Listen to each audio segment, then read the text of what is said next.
Okay, these are what I use for the rear speakers. Kicker DSC 50, 200 watts peak power.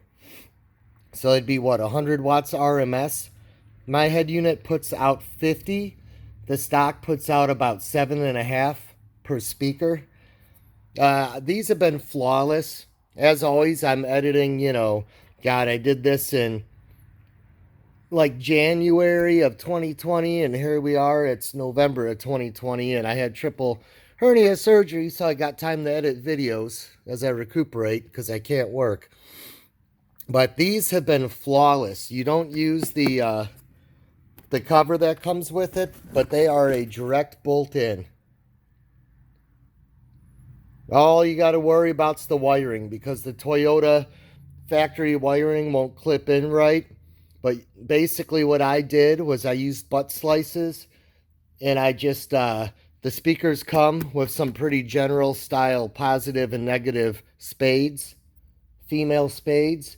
And I just, I spliced in a little 6-inch, 4-inch pieces of wire. You could just cut it off and, you know, splice it together if you wanted to, but I never like ruining stock harnesses. Somebody may want to restore it one day and put it back, but that kind of gives you an idea on those. But I highly recommend this. You already have me who guinea pigged it.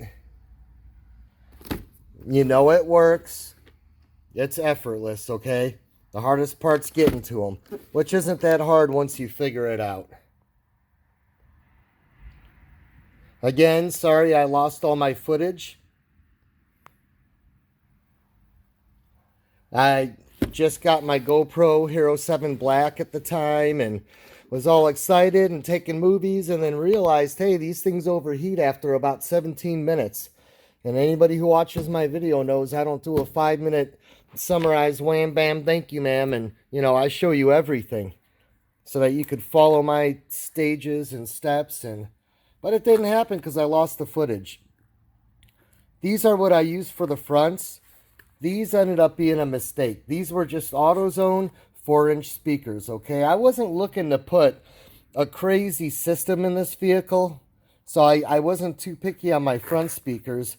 And they claim, oh, I gotta look over here. Of course, now it's not saying the wattage, but these should have been fine. I think that they're maximum power 45 watts. There you go. And it doesn't tell you if that's RMS, if it's peak. All I can tell you is I blew these. So stock radio, you're not going to have any issues. Nice, powerful, good Sony unit like I put in with 50x4. I blew these. So at this point, they rattle, they're blown, they're shit. They fit pretty good. I had to bend the edges a little bit to get them to fit. But I do not recommend these. But I will show you them, because it's, if you want a quick fix just to get up and running like I did, and you don't blare your system. Granted, I wasn't putting mine at 100%, so I thought I'd be okay. But that's also assuming that 45 was going to cover. Which, again, my unit puts out 50. But I figured, don't use more than 80% of the volume and you'll be okay. And it did not take long for these to blow. So hopefully that gives you a little bit of insight on the speakers. Down the road, I will probably get some front kickers and try to figure out what I can make fit. And if I do, go ahead and search my videos. It'll probably be a dedicated video. It'll either be, Toyota Corolla front speakers part 2, or, speakers part 2, or something like that. So if you don't see that, then I haven't gotten around to it. Because honestly, I'm pretty happy with just the rears in that car. It's just my daily driver. It's my S10 that's got my banging system and my JL audio and all that good stuff. So usually, this just needs to work. And these sound really, really well. What was that, a 5-inch, I think? Yeah, 5-inch. These do really, really well with 50 watts a piece. You'll be happy. Or at least to get started, get a nice head unit, put these rears in, and see if you're happy with that. And then if you want to keep going, and then I just, go into the radio and basically fade out your front so that they're only coming in the back. You'll have to do that every time you replace the battery or the radio power gets unplugged.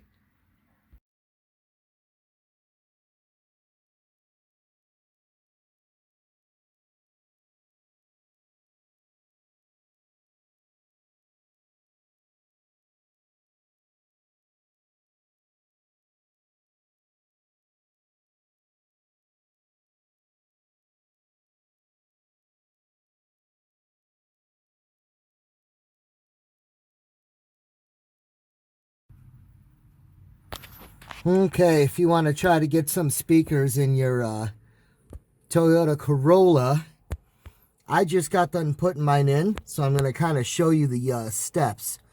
So the first thing you want to do, you'll have these little clips, one here and one here. You want to go ahead and pop that loose for your third brake light. Then what you want to do, you'll have these, let me back up. Basically, I have my seats folded down and I'm just sitting on them, okay? You're going to have a plastic clip here, one in the middle, and one right there. Just pry that up either with a lever or like a door panel removal tool. They actually come up really easily, okay?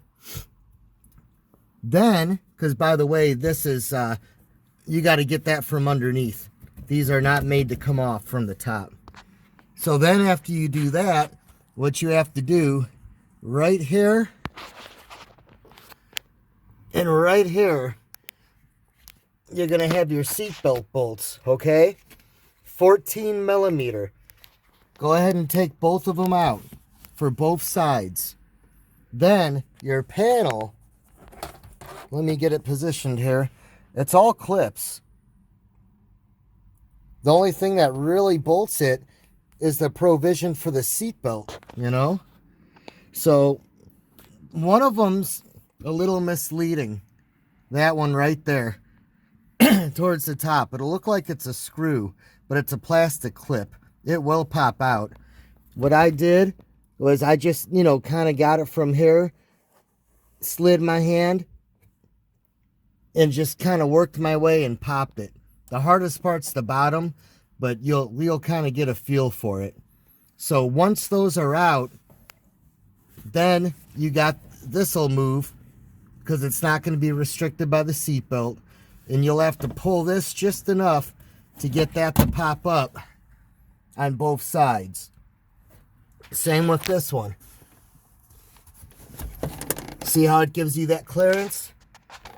Then you don't have to actually take the whole thing off. Each speaker is going to have 3 fasteners.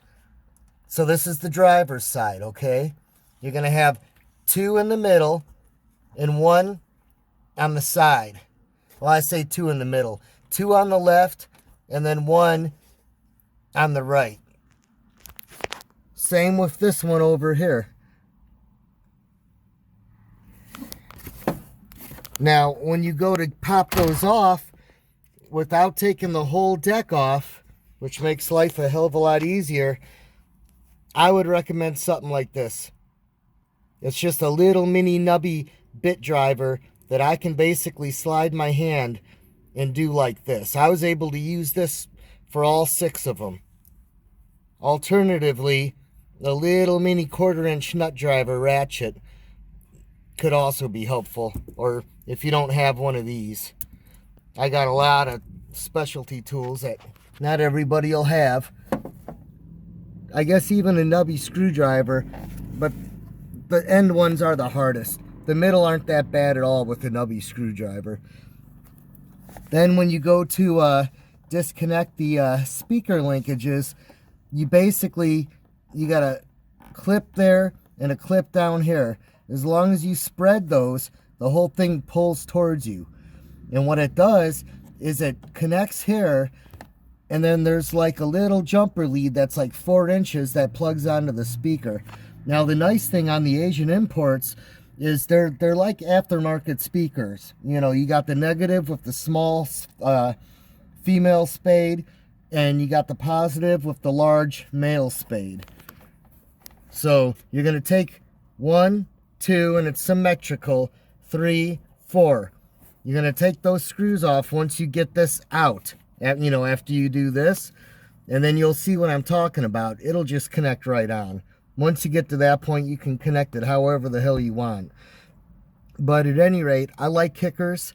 I also chose the kicker because notice on the diameter where it mounts sticks out past the outer ring. Now, some of the speakers don't do that. The mount is within the ring, and I think you would have problems with clearance on this right here. So unless if you're looking to get rid of the stock look and open it up and all that shit, but then you'd want to go to a 6x9 or, something like that anyways.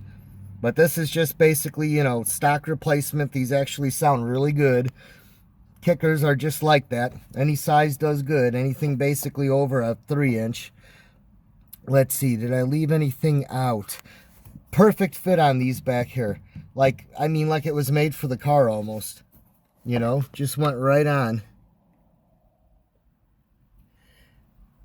And then the reverse is just, what we did to get everything off in backwards, which I'm sure some of it will be harder, some of it will be easier. It may be a pain to fish that quarter fairing back in, but we shall see. Thanks for watching. Okay, I'm sitting in here in the Corolla since we have lost footage. Pardon the working attire, but again, I'm recuperating from triple bypass surgery, and my mind's not all there, and I'm in pain. It's only been about a week, but basically, here's your front left. There's my dash style, so yours should be like this. This one's extremely easy to get to, and even though I lost the footage, if you watch my my deck installation, my head unit installation, you'll pretty much see how this all comes off, and it's pretty easy. You'll have to pop this little tab off, and you'll have to pop this little tab off. I don't think that, the speaker grill does get popped out. You have to use a small little flathead or, maybe something like a plastic spoon to pop this out. But it's pretty straightforward. Just start taking stuff out and you'll see how to get to it. As far as the passenger side, it's quite a bit harder. But again, you just got to rip stuff out. I want to say the easiest way to do it, go underneath and see that screw. Let me center it. And then there'll be another one over there. And then there's a couple down low. I can't really bend because of my surgery, but you get the idea. Start with those, take that off, and then your whole glove box is going to have to come out. So, start taking your glove box out. Again, I'm sorry, I had a wonderful video, showed every step by step, but you can see there's the top screws.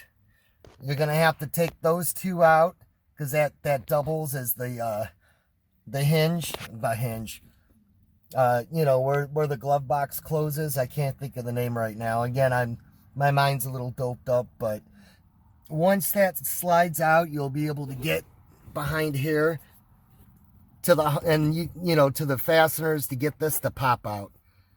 This has to come off. It covers a heavy duty bolt, if I remember right, and this comes off. Little flathead screwdriver. But that's about it on the fronts. In the future, I'm gonna, get some good speakers up there probably. And when I do, I'll make a part 2 video. So I guess keep an eye out for that. Look through my videos, and if you don't see it, I haven't made it yet. I will try to remember if I do make that to add in the description box. I'll add something about that in a link. But that's pretty much it on your front speakers. Rear speakers, I got a decent video for you, and that's about it.